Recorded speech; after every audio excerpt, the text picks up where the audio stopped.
നഖദീതി സംഛന്ന നമജ്ജന തമോ ഗുണ പദദ്വയ പ്രഭാജാല പരാകൃത സരോരുഹ.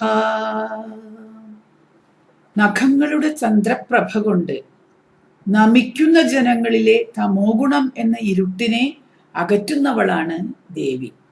ബ്രഹ്മവിഷ്ണു ആദി ത്രിമൂർത്തികൾ, മറ്റു ദേവന്മാരെല്ലാം ദേവിയുടെ പാദത്തിൽ നമസ്കരിക്കുമ്പോൾ അവരുടെ കിരീടങ്ങളുടെ രത്നശോഭ ദേവിയുടെ നഖകാന്തിയാൽ ജയിക്കപ്പെടുന്നതായി സൗന്ദര്യലഹരി പറഞ്ഞിട്ടുണ്ട്.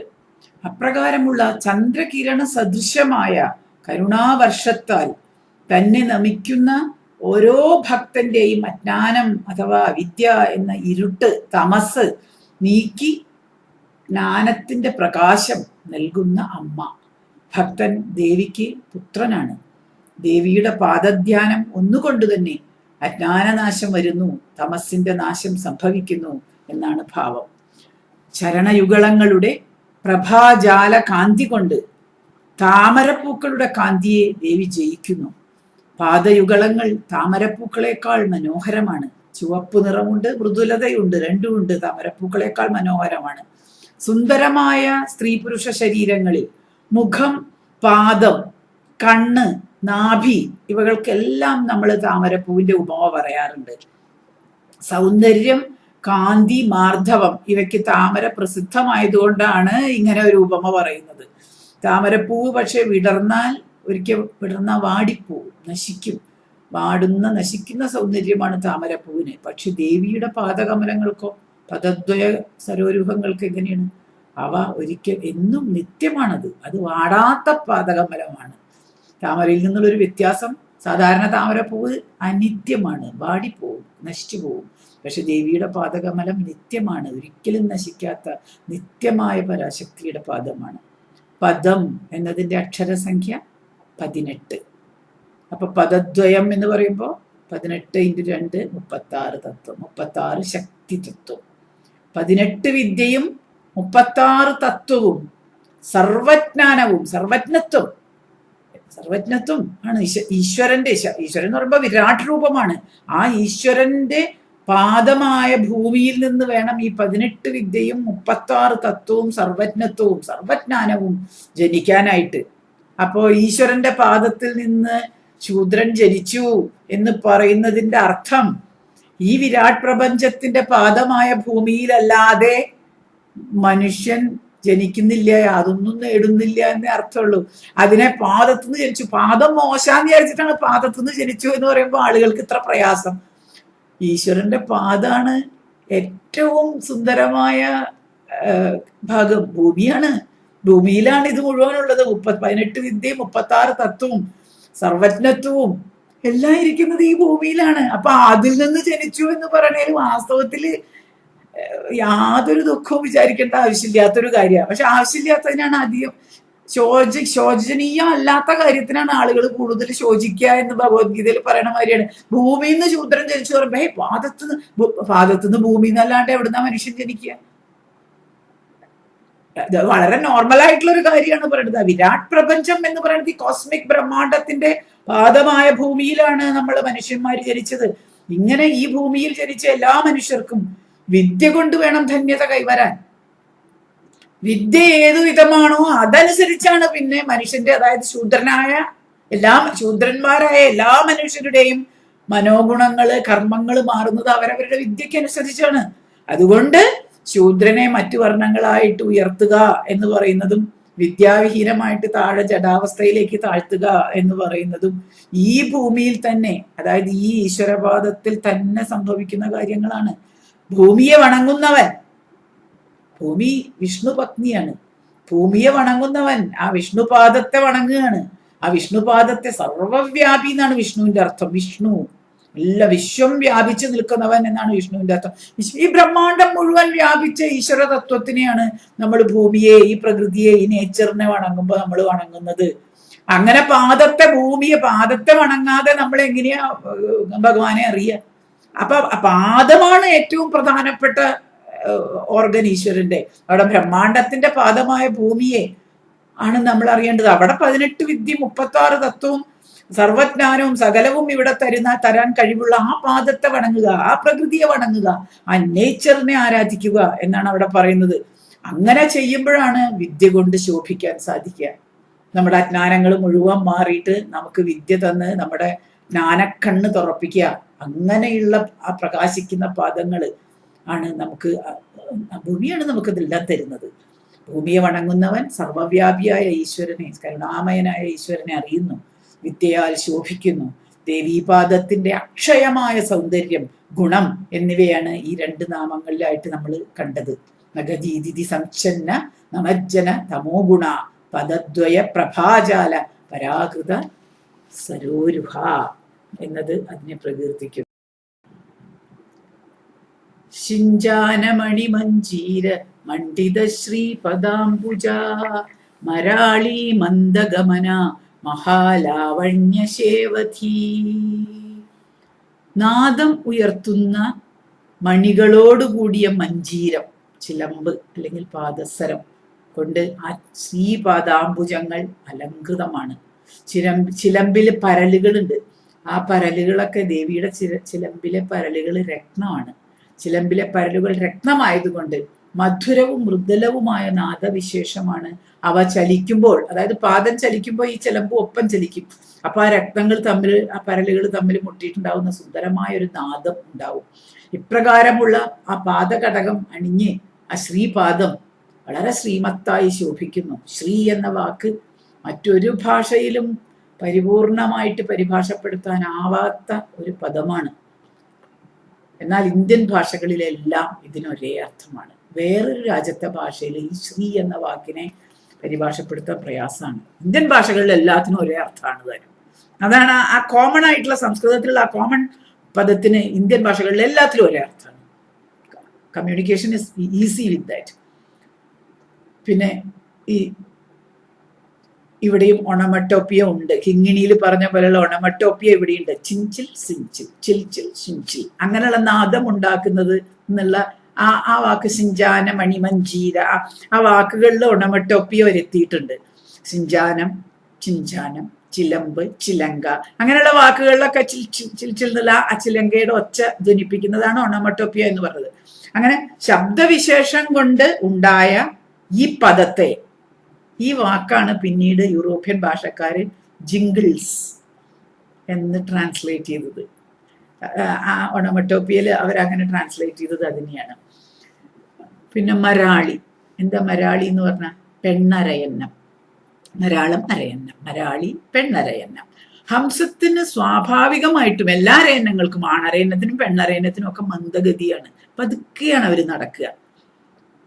അതിൽ തന്നെ സ്ത്രീ ജാതിയിൽപ്പെട്ട അരയന്നത്തിന്, മരാളിക്ക് സവിശേഷമായ മന്ദഗമനം സൗന്ദര്യ സൂചകമായിട്ട് കരുതപ്പെടുന്നു. ഓടി ഓടിയിട്ടല്ല, അരയന്നം നടക്ക പതുക്കെ പതുക്കെയാണ്. അങ്ങനെയാണ് ദേവിയുടെ നടത്തം. മരാളി മന്ദഗമന ആണ് ദേവി.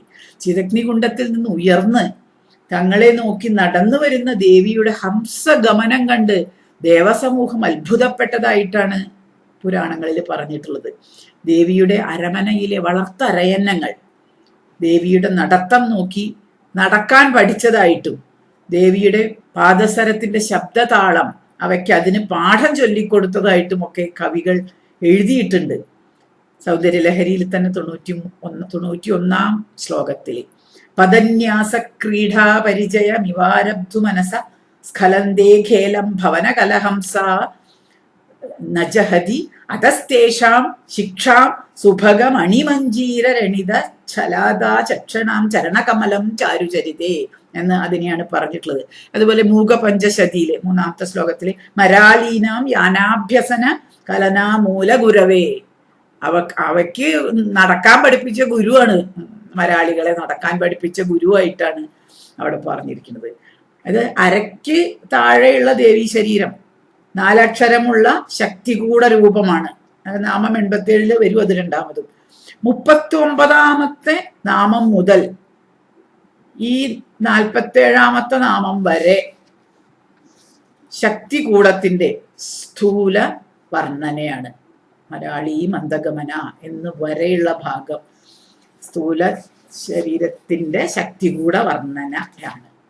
ഇനി മഹാലാവണ്യ ഇനിയുള്ളത് 2-3 വാക്കുകൾ കോമൺ ആയിട്ടുള്ള പറയണാണ്. 3 കൂടങ്ങളിൽ ഒരുമിച്ച് ദേവിയെ ഒരുമിച്ച് പറയുന്നതാണ്. മഹാലാവണ്യ ശേവതി, ഈ 3ഉം ചേർത്ത് വെച്ച ദേവിയുടെ പൂർണ്ണമായ രൂപം മഹത്തായ ലാവണ്യത്തിന്റെ, മഹാലാവണ്യത്തിന്റെ, സർവാതിശായിയായ സൗന്ദര്യത്തിന്റെ ശേവധിയാണ്. ശേവധി എന്ന് പറഞ്ഞാൽ നിധി, ഭണ്ഡാരം, തമിഴിൽ പറഞ്ഞ ഒരു കളഞ്ചിയം, ആ നിധിയാണത്.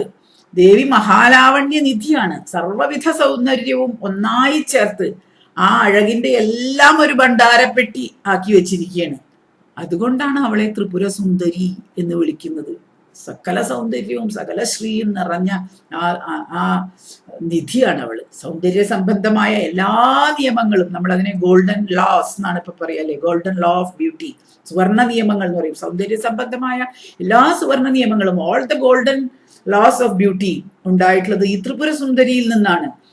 ത്വദീയം സൗന്ദര്യം തുഹിനഗിരികന്യേ തുലയിതും കവീന്ദ്ര കൽപ്പന്തേ കഥമപി വിരിഞ്ചി പ്രഭൃതയ എന്ന് ശങ്കരാചാര്യര് സൗന്ദര്യലഹരിയില് ഈ സൗന്ദര്യത്തെ കുറിച്ച് പറഞ്ഞിട്ടുണ്ട്. സർവാരുണാനവദ്യാംഗി സർവാഭരണഭൂഷിത ശിവ കാമേശ്വരാംഗസ്ഥ ശിവ സ്വാധീനവല്ലഭ. വസ്ത്രം, ആഭരണങ്ങള്, പുഷ്പങ്ങള്, സ്വന്തം കാന്തി, ഇവ സർവവും അരുണമായതുകൊണ്ട് സർവാരുണ എന്ന് വിളിച്ചിരിക്കുന്നു. ചിദഗ്നികുണ്ഡത്തിലാണ് ഉത്ഭവം. അഗ്നിയുടെ നിറവും അരുണമാണ്. ആ അരുണമായ അഗ്നിയിൽ നിന്നാണ് ഉത്ഭവം തന്നെ. അതിനോട് ചേർന്ന് താൻ അണിഞ്ഞിട്ടുള്ള സർവവസ്തുക്കളും അരുണവർണ്ണമാണ്. സ്വന്തം ശരീരവും അരുണവർണ്ണമാണ്. ഇങ്ങനെ ഉദയസൂര്യന്റെ രശ്മി പോലെ, അരുണരശ്മികളോടുകൂടി, സന്ധ്യാരശ്മി പോലെ, ഒരു തീജ്വാല പോലെ സർവത്ര ഊർജമയിയായിട്ട്, സർവാരുണയായിട്ട്, മഹാലാവണ്യനിധിയായിട്ടാണ് ദേവി സ്വരൂപം പറഞ്ഞിരിക്കുന്നത്. ഭാവനോപനിഷത്തിലെ 29-ാം ശ്ലോകത്തില് ലൗഹിത്യമേതസ്യ സർവസ്യ വിമർശ എന്ന് കാണാം. ത്രിശതിയിലെ 138-ാം നാമവും സർവാരുണ എന്നാണ്.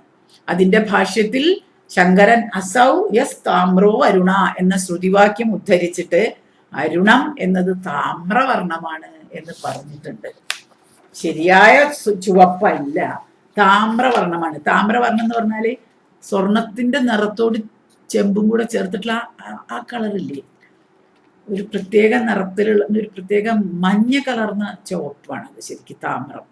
ആ കളറാണ് ശരിക്കും. സ്വർണത്തിന്റെ നിറവും ചുവപ്പും കൂടെ ചേർന്നതാണ് താമ്രത്തിന്റെ വർണ്ണം. അനവദ്യാംഗി എന്ന് പറഞ്ഞാലും അനവദ്യമാണ് സർവാംഗവും. ഒരു കുറ്റം ഒരംഗത്തിനും പറയാനില്ല. എല്ലാം ലക്ഷണമൊത്ത സുലക്ഷണമായ അവയവങ്ങൾ. കേശാദിപാദം പാദാദികേശം, സൗന്ദര്യ ലക്ഷണമൊത്ത രൂപദർശനത്തെ കൊണ്ട് കാണുന്നവരുടെ എല്ലാം ഉള്ളിൽ പരമാനന്ദാനുഭവം ഉണ്ടാക്കുന്ന അനവദ്യാംഗി, എ തിങ് ഓഫ് ബ്യൂട്ടി ആണ് ദേവിയുടെ ആ പൂർണ്ണ രൂപം. അവൾ എല്ലാവിധ ആഭരണങ്ങളാലും അലങ്കരിക്കപ്പെട്ടിരുന്നു. എങ്ങനെ? സർവൈ ചൂടാമണി പ്രഭൃതി പാദാങ്കുലീയ കാന്തി. ചൂടാമണി മുതൽ കാലിന്റെ വിരലിൽ അണിഞ്ഞ അങ്കുലീയം വരെ, ശിരസിലെ ചൂടാമണി മുതൽ കാലിന്റെ അണിവിരലിൽ അണിയുന്ന അങ്കുലീയം വരെയുള്ള എല്ലാ ആഭരണ വിശേഷങ്ങളും അണിഞ്ഞിട്ടാണ് കാളികാപുരാണത്തിലും കൽപ്പസൂത്രത്തിലും ദേവിയെ വിവരിച്ചിട്ടുള്ളത്. ഇനി 235-ാം നാമത്തിലെ ചതുഷ്ഷഷ്ടി ഉപചാരാഢ്യ എന്ന് പറയുമ്പോൾ ഇതൊക്കെ രണ്ടാമതും വേറെ വരും, അതിന്റെ കൂടുതൽ വിശദാംശങ്ങൾ. കാളികാപുരാണത്തിൽ പക്ഷെ 40 ആഭരണങ്ങളെ പറഞ്ഞിട്ടുള്ളത്. കൽപ്പസൂത്രത്തിൽ 40-ൽ കൂടുതലുണ്ട്. 40-ൽ കൂടുതൽ ആഭരണങ്ങളുടെ എണ്ണം കൽപ്പസൂത്രത്തിൽ പറഞ്ഞിട്ടുണ്ട്. കാളികാപുരാണത്തിൽ 40 ആഭരണേ പറഞ്ഞിട്ടുള്ളൂ. ത്രിശതിയിലെ 140-ാമത്തെ നാമത്തിൽ സർവഭൂഷണ ഭൂഷിത എന്ന് പറഞ്ഞിട്ടുള്ളതും ഈ അർത്ഥത്തിൽ തന്നെയാണ്. 51-ാം നാമം വരെ, ഇതുവരെ പറഞ്ഞ 51-ാം നാമം വരെ സർവാഭരണ ഭൂഷിത എന്ന് കഴിയുന്നതോടുകൂടി ദേവിയുടെ സ്ഥൂലമായ രൂപത്തിന്റെ ഒരു ഏകദേശ വർണ്ണന, കേശാദിപാത വർണ്ണനയും അവളുടെ ആകപ്പാടുള്ള രൂപവും ഒക്കെ പറഞ്ഞു കഴിഞ്ഞു. ഇനി ദേവി എവിടെയാണ് ഇരിക്കുന്നത്, അവളുടെ ഇരിപ്പിടം, അവളുടെ അവസ്ഥിതി സ്ഥാനം ആണ് അടുത്ത നാമത്തിൽ. 51 നാമം എന്ന് പറയുമ്പോൾ 51 അക്ഷരമുള്ള ഭാഷയുടെ സ്ഥൂലമായ ഭാഗം നമ്മൾ കഴിഞ്ഞു. 52 തൊട്ടിട്ട് ഇത് എവിടെ ഇരിക്കുന്നു, ഈ ദേവി, ഈ സൗന്ദര്യവതിയായ ത്രിപുരസുന്ദരി എവിടെയാണ് ഇരിക്കുന്നത്? പ്രകൃതി എവിടെയായിരിക്കുന്നത്? ബ്രഹ്മത്തിലല്ലാതെ അല്ലേ? അപ്പൊ 52ാമത്തെ നാമം അതാണ് പറയുന്നത്, ശിവ കാമേശ്വരാംഗസ്ത. ശിവകാമേശ്വരൻ എന്ന സ്വഭർത്താവിന്റെ ഇടത്തെ തുടമേൽ, മടിയിലാണ് ശിവകാമേശ്വരിയുടെ ഇരിപ്പ്. വലത്ത് ഭാഗം പുരുഷനും ഇടത്ത് ഭാഗം സ്ത്രീയുമാണ്. അപ്പൊ ഇടത്തെ തുടമേലാണ് ഇരിപ്പ്. കാമൻ എന്നത് കമനീയത്വം കൊണ്ടും യഥേച്ഛം യഥാകാമം ഏത് രൂപം സ്വീകരിക്കാനുള്ള കഴിവ് കൊണ്ടും കിട്ടിയ നാമമാണ്. പ്രജ്ഞാനം തന്നെയാണ് വാസ്തവത്തിൽ ഈ കാമം എന്ന് പറയുന്നത്. പ്രജ്ഞാനം ബ്രഹ്മ എന്നാണ് ശ്രുതി. ആ ബ്രഹ്മത്തെ തന്നെയാണ് ഇവിടെ കാമം എന്ന് പറഞ്ഞിരിക്കുന്നത്. ജഗത്തിനെ സൃഷ്ടിക്കുന്ന പ്രവൃത്തിയിൽ ഏർപ്പെടുമ്പോഴാണ് ഈശ്വരന് അല്ലെങ്കിൽ ബ്രഹ്മത്തിന് കാമൻ എന്ന പദം, കാമൻ എന്ന നാമം പറയുന്നത്. സൃഷ്ടി ചെയ്യാതെ ഇരിക്കുമ്പോൾ കാമൻ എന്നുള്ള പദമില്ല. സൃഷ്ടിക്കാൻ തുടങ്ങുമ്പോഴേ കാമൻ എന്നുള്ള പദമുള്ളൂ. സൃഷ്ടിക്കാൻ തുടങ്ങുക എന്ന് പറഞ്ഞാൽ പിന്നെ ദേവി ഉണ്ട് അവിടെ. അതുകൊണ്ടാണ് കാമൻ എന്ന് പറയുമ്പോൾ അവിടെ സ്ത്രീ രൂപത്തിനോട് കൂടിയല്ലാതെ ബ്രഹ്മത്തിന് സൃഷ്ടിയുടെ അതിലേക്ക് പ്രവേശിക്കുന്നില്ല.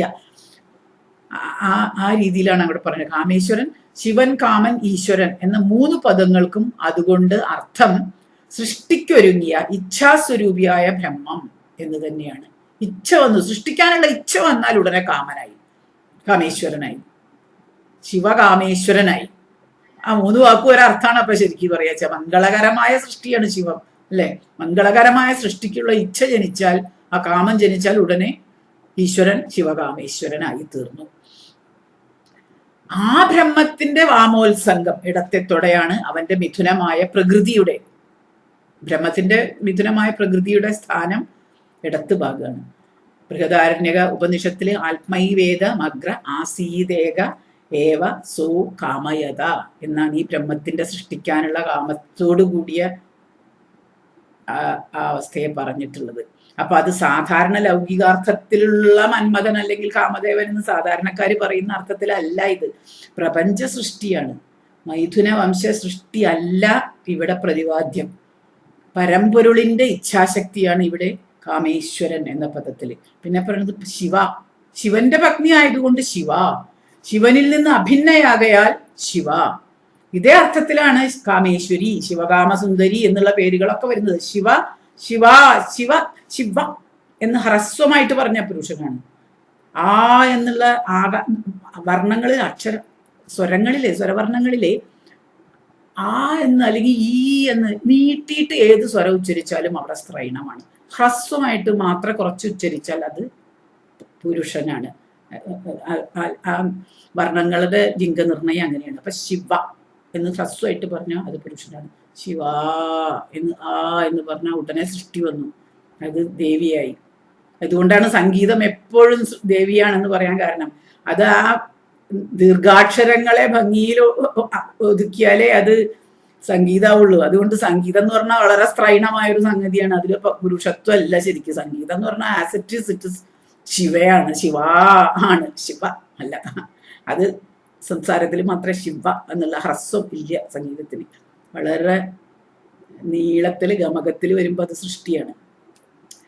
മംഗളസ്വരൂപയാണ് അവൾ, മംഗളം മാത്രം തരുന്നവളാണ്.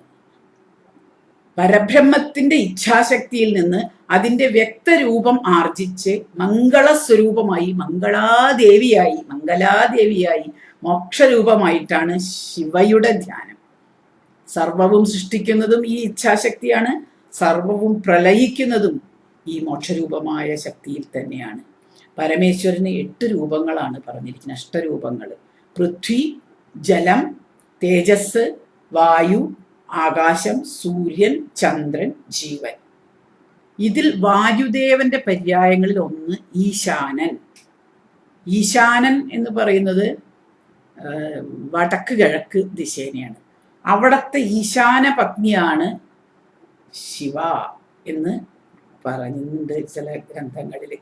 അപ്പോൾ വായുവിൻ്റെ വടക്ക് കിഴക്ക്, നോർത്ത് ഈസ്റ്റേൺ വായു, അതിൻ്റെ ആ വായുവിൻ്റെ പ്രാണശക്തിയുടെ ഊർജത്തെയാണ് ഇവിടെ ശിവ എന്ന് പറയുന്നത് എന്നും ഒരർത്ഥമുണ്ട്.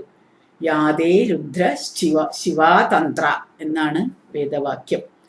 പിന്നെ സ്വാധീന ഭർതൃക, സ്വാധീന വല്ലഭ എന്ന നായികാരൂപം.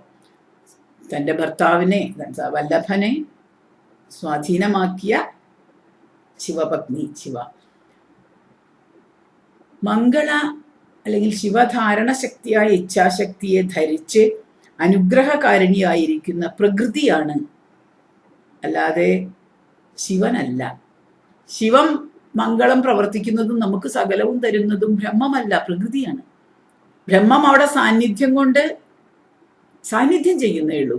എല്ലാ കാര്യങ്ങളും അനുഷ്ഠിക്കുന്നത് ഈ ക്രിയാശക്തി, ഇച്ഛാശക്തി, ജ്ഞാനശക്തി സ്വരൂപിണിയായ ഭഗവാന്റെ ശക്തിയാണ് പ്രവർത്തിക്കുന്നത്. ഭഗവാൻ അവിടെ നിശ്ചലനായി നിന്നുകൊണ്ട് ഇതിനെല്ലാം സാക്ഷിത്വം വഹിക്കുന്നതേ ഉള്ളൂ. അപ്പൊ എല്ലാം തരുന്നത് ശിവനല്ല, ശിവ എന്ന ശിവയാണ് തരുന്നത്. ശേതേ, ഏതൊന്നിൽ സർവവും ലയിക്കുന്നുവോ അത് എന്നതിനാലും അവൾ ശിവ എന്ന് വിളിക്കപ്പെടുന്നു. ശോഭനങ്ങളായ സർവമംഗള ഗുണങ്ങളും സഗുണയായ ഈ ദേവിയിലാണ് ഇരിക്കുന്നത്. അതിനാലും അവൾ ശിവ എന്നറിയപ്പെടുന്നു. ശമം തരുന്നവൾ, ദുഃഖം ശമിപ്പിക്കുന്നവൾ എന്നർത്ഥത്തിൽ ശാമ്യതി ഇത് ശിവ. ശിവനിൽ നിന്ന് അഭേദാവസ്ഥയിൽ വർത്തിക്കയാലും ശിവ. അഭേദമായ ഈ പ്രവൃത്തിയെ ലിംഗപുരാണം ഇങ്ങനെ പ്രകീർത്തിക്കുന്നു. ശിവൻ എപ്രകാരമോ അപ്രകാരം ഇരിക്കും ദേവി, ദേവി എപ്രകാരമോ അപ്രകാരം ഇരിക്കും ശിവൻ. ഈ അഭേദ ബുദ്ധിയാണ് ശിവ എന്ന നാമത്തിനു കാരണം. മോക്ഷം തരുന്നവളാണ് ശിവ. ഇച്ഛാധി ധർമ്മരൂപമാണ്, ധർമ്മികളിൽ ഓരോന്നിനും ഗുണമായി കാണുക. ബ്രഹ്മം സൃഷ്ടിക്ക് ഇച്ഛിക്കുമ്പോൾ ദേവി സൃഷ്ടികർത്തൃ ശക്തിയാണ്. ബ്രഹ്മം സ്ഥിതിക്ക് ഇച്ഛിക്കുമ്പോൾ ദേവി സ്ഥിതിശക്തിയാണ്. ബ്രഹ്മം സംഹാരത്തിന് ഇച്ഛിക്കുമ്പോൾ ദേവി ലയശക്തിയായി രൂപമെടുക്കുന്നു. ബ്രഹ്മം തന്റെ സൃഷ്ടിസ്ഥിതി സംഹാരാദി ഇച്ഛാധർമ്മത്താൽ ബ്രഹ്മാവ്, വിഷ്ണു, രുദ്രൻ മുതലായ 3 ഗുണധർമ്മികളായി പ്രവർത്തിക്കുകയാണ്. അവരെ മൂന്ന് വെവ്വേറെയല്ല. അവർ 3 ഒരേ ബ്രഹ്മത്തിന്റെ 3 വിധ പ്രവർത്തന രീതികൾ മാത്രമാണ്. സൃഷ്ടിശക്തി, സ്ഥിതിശക്തി, ലയശക്തി. അങ്ങനെ 3 ശക്തി ബ്രഹ്മത്തിനുണ്ട്. അതിന്റെ 3 ഭാവങ്ങൾ മാത്രമാണ് ത്രിമൂർത്തികൾ. അവർ വെവ്വേറെയല്ല എന്നർത്ഥം. അവർ 3 ഗുണധർമ്മികളാണ്, വേറെ വേറെ ആളുകളല്ല. അപ്പൊ ഇത് വളരെ വ്യത്യസ്തമായ രീതിയിൽ വേണം ഇതിലേക്ക് ധരിക്കാൻ. ഇതിപ്പോ വിഷ്ണുവിന്റെ ആൾക്കാര്, ശിവന്റെ ആൾക്കാർ എന്ന് പറയേണ്ട ആവശ്യമില്ല. കാരണം ബ്രഹ്മത്തിന്റെ ആൾക്കാരായി അതൊക്കെയായി അല്ലേ. ഈ ഭൂമിയിലും പ്രകൃതിയിലും പ്രപഞ്ചത്തിലുള്ള എല്ലാം ആയി ബ്രഹ്മം എന്നുള്ള ഒറ്റ വാക്കില്, പ്രകൃതി എന്ന ഒറ്റ വാക്കില്. അതിൽ ഇവരെല്ലാം പെട്ടു, ത്രിമൂർത്തികളും അവരുടെ ശക്തികളും. അതുകൊണ്ട് ബ്രഹ്മപ്രകൃതികളിൽ നിന്ന് അന്യമല്ല, അഭേദമാണ്. ഇതാണ് ഏറ്റവും പരമമായ അദ്വൈതത്തിന്റെ സന്ദേശം. തനിക്ക് അധീനപ്പെട്ട, തനിക്ക് വശപ്പെട്ട വല്ലഭനായ കാമേശ്വരൻ എന്ന നായകനോട് കൂടിയ നായിക, അവളാണ് ശിവന്റെ ഗുണമായ ശക്തി. ഗുണമായ ശക്തി കൂടാതെ ശിവനോ, ശിവനെ കൂടാതെ ഗുണമായ ശക്തിക്കോ നിലനിൽപ്പില്ല. അവർ 2 കോർഡിനേറ്റ്സ് ആണ്. ആസ്ട്രോഫിസിക്സിന്റെ ഭാഷയിൽ പറഞ്ഞാൽ ദേ ആർ 2 കോർഡിനേറ്റ്സ്. അവർക്ക് പരസ്പരം നിലനിൽപ്പില്ല ഒന്നൊറ്റയ്ക്ക്. അതിനാൽ അവർ പരസ്പരം സ്വാധീനവല്ലഭരാണ്. എങ്കിലും നിർഗുണമായ പുരുഷൻ അല്ലെങ്കിൽ ബ്രഹ്മം ഏതൊരിച്ഛയെ സഫലീകരിക്കുന്നതിനും ഗുണമയിയായ സ്ത്രീയെ അല്ലെങ്കിൽ പ്രകൃതിയെ ആശ്രയിക്കുന്നതിനാൽ സ്വാധീനവല്ലഭ എന്ന നാമം ശക്തിക്കാണ് കൂടുതൽ ചേരുക. ശിവ ശക്തിയായുക്തോ യതി ഭവതി ശക്തപ്രഭവിതും ന ചേദേവം ദേവോ ന ഖലു കുശല സ്പന്ദിതുമതി എന്നാണല്ലോ സൗന്ദര്യലഹരിയുടെ ആരംഭം തന്നെ. ഒന്നും ചെയ്യാതെ നിഷ്കൃതനായിരിക്കുന്നവനെ നമ്മൾ എന്താ പറയാ, അവൻ ബ്രഹ്മം കണ്ടിരിക്കണം അല്ലെ. ശിവനേന്നിരിക്കണു എന്നും പറയും ചിലര്. ശിവനേന്നിരിക്കുക, ബ്രഹ്മം കണ്ടിരിക്കുക എന്നൊക്കെ പറഞ്ഞ അതിന്റെ അർത്ഥം ഒരു ക്രിയയും ചെയ്യാണ്ട് അങ്ങനെ ഇരിക്കുക എന്നാണ്. അതിന്റെ അർത്ഥം ബ്രഹ്മം സാക്ഷിയായിരിക്കുന്നവനാണ്, അചലനാണ്. പ്രവൃത്തിയെല്ലാം ചെയ്യുന്നത് സൃഷ്ടിയാണ്, പ്രകൃതിയാണ് എന്നുള്ളതാണ്. ഇതനുസരിച്ചിട്ടാണ് സ്ത്രീകൾ, കാന്താങ്ങൾ മോഹിച്ച അല്ലെങ്കിൽ എന്താ പറയാ, അവനവന് ഇഷ്ടപ്പെട്ട വല്ലഭനെ പ്രാപിക്കുന്നത് സ്വാധീന വല്ലഭയായ ദേവിയുടെ അനുഗ്രഹം കൊണ്ടാണ് എന്ന് പറയുന്നത്. സുകന്യ ചവനനെയും ശചീദേവി ഇന്ദ്രനെയും രുക്മിണിയും ഗോപികമാരും ഒക്കെ കൃഷ്ണനെയും അറിയുന്നത് ദേവിയുടെ കടാക്ഷം, ദേവിയുടെ വരം കിട്ടിയ ശേഷമാണ് എന്ന് എല്ലാ പുരാണങ്ങളും വായിച്ചാലും നമുക്ക് മനസ്സിലാവും. ശിവ എന്നത് ശിവന്റെ നിയന്ത്രണാതീതമായി സ്വതന്ത്രമായി അവന്റെ ഇച്ഛ സാന്നിധ്യം എന്ന ഒരേ ഒരു ഉപാധി കൊണ്ട് മാത്രം, ആ സാന്നിധ്യം മാത്രമേ വേണ്ടൂ, സർവപ്രപഞ്ച സൃഷ്ടിയും നടത്താൻ കഴിവുള്ളവളാണ്. സ്വാധീന എന്നതിനാൽ സർവവും സ്വാധീനമായ സർവതന്ത്ര സ്വതന്ത്രയാണ്. സർവതന്ത്ര സ്വതന്ത്രയായ വല്ലഭ, സകലകലാ വല്ലഭ, ശാസ്ത്രവല്ലഭത്വം എന്ന സർവജ്ഞത്വം കൂടി അർത്ഥമാണ്. ഇവിടെ നാം വല്ലഭി യൂണിവേഴ്സിറ്റി എന്ന് ഞാൻ നേരത്തെ പറഞ്ഞു. ആ വല്ലഭി യൂണിവേഴ്സിറ്റിയിലെ വിദ്യാദേവിയാണ് അവള്. വല്ലഭി യൂണിവേഴ്സിറ്റി ഇന്ത്യയിലത്തെ ഏറ്റവും പ്രാചീനമായ യൂണിവേഴ്സിറ്റിയാണ്. ആ യൂണിവേഴ്സിറ്റിയിലെ സകലകലാവല്ലഭയായ, ശാസ്ത്രവല്ലഭയായ, സകലത്തിനും അധീശ്വരിയായ വിദ്യാദേവി, അതാണ് അവിടെ ശക്തി. സൃഷ്ടിസ്ഥിതി സംഹാരക്രിയകൾക്കെല്ലാം സർവജ്ഞത്വം കൂടിയേ തീരൂ. സർവജ്ഞത്വം ഇല്ലാണ്ട് ഈ കാര്യങ്ങൾ മുഴുവൻ ചെയ്യാനോ അല്ലെങ്കിൽ അതനുസരിച്ച് ജീവിക്കാനോ ഒന്നും സാധിക്കില്ല. ഇപ്പൊ ശിവന്റെ മടിയാണ് ഇരിപ്പിടം എന്ന് ആദ്യം പറഞ്ഞു, അത് സ്ഥൂലമായ അർത്ഥത്തില്. ഇനി നമ്മള് അടുത്ത സ്ഥാനം സുമേരു ശൃംഗമദ്യം എന്ന് പറയാൻ പോണ അടുത്ത ശ്ലോകത്തിലേക്ക് നമ്മൾ, അതായത് 22ാമത്തെ ശ്ലോകത്തിലേക്ക് നമ്മൾ കടക്കാൻ പോവുകയാണ്.